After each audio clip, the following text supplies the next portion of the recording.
ከአውደ ምሕረቱ ሆኜ ስጠራት ዘንበል ብላ አየችኝ ኪዳነ ምሕረት። ሐሳብሽን ምንም የለም የሚመስለው እረፍት ያገኘሁት እናቴ ባንቺ ነው። እናቴ ስምሽን ስጠራ አለፈ ያ ሁሉ መከራ። እንባዬ በፊትሽ ፈሰሰ እምዬ ባንቺ የታበሰ።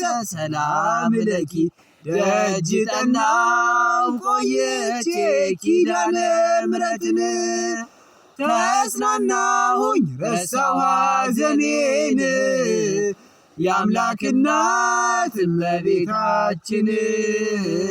ሞገሱኝኝ ቀሪው ዘመኔን የአምላክ እናት እመቤታችን።